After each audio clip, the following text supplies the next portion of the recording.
November the 6th, and this is the London Review.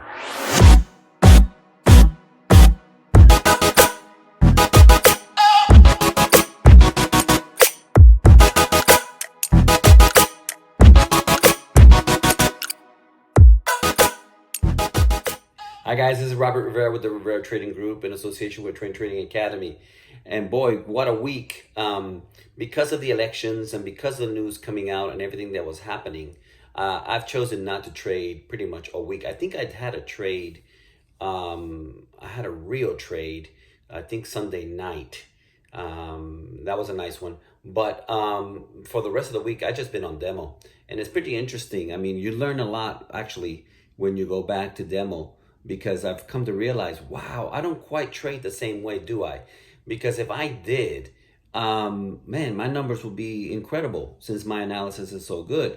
But when you throw in real money and your emotions are involved, you tend to take profit a lot quicker and to keep your stop losses a little tighter. So interesting. I'm going to show you some numbers here which will blow your mind. I chose to focus on gold, by the way. I chose to focus on gold because the elections were making gold move quite violently. And so I took some buys and sells on election day just to prove a point. And then when gold was breaking another level, I went ahead and entered a huge mega lot size just to see, and again, this is demo, and again to see how it would react and how the numbers looked, and it exploded. And then that, in fact, I didn't even hold it that long. I only put it in for like 20 pips. That was it. Had I really let it run the way it ran, forget it. We're looking at $15,000 or $20,000 right now. So let me go ahead and show you guys what was happening with gold here on election day and the days following. So this is gold, and what has happened since. Before election day, it was hovering around 1901, and that's where I played most of it on election day, as it was going up and down, up and down, up and down, trying to break that 1901. And then later on in the week, I took that break over 1911, and look at what has done since. I mean, I'm talking many thousand. I mean, that's at least 50 grand on the $100 lot size that I have put in. Remarkable how much money you can make, and of course, how much money you can lose if you're not careful also with gold. But that is what's happened right there. Let me show you my actual numbers from the demo. So these are the numbers from the demo on election day, and then following election day, the next day, I went ahead and threw in the jumbo lot when I saw it was breaking the higher highs. Look at these numbers, guys. I mean, that's almost 4 grand in 2 days, and most of it, what was it, 2 grand of it was all on election night. Just taking the buys, going up to resistance, and taking the sales against resistance, and that's how I played that. And then I did the same. Well, I didn't do quite the same. I just waited for the break. I anticipated the break of 1911. And as I was breaking 1911, I went ahead and put a position. I was actually away from home and getting ready to board a plane. So I went ahead and just put a 20 pip profit, and that blew through it, and it has been flying since.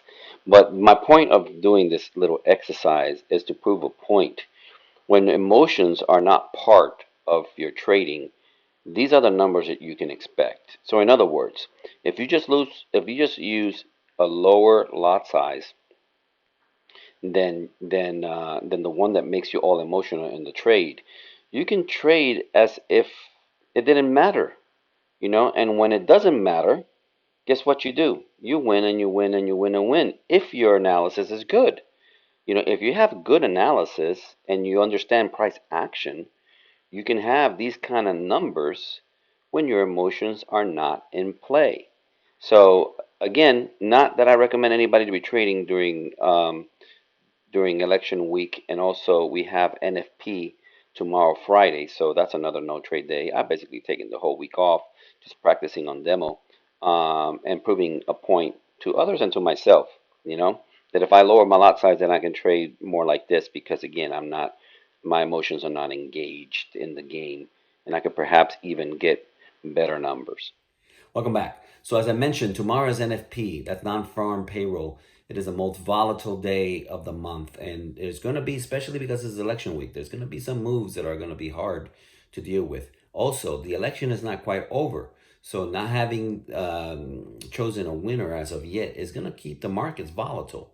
Okay, something that could work well for you and could work badly again, because the volatility is not the kind of volatility that we like. Excuse me, the one that's easily predictable. The exercise was to prove that trading without emotion greatly increases our winning odds.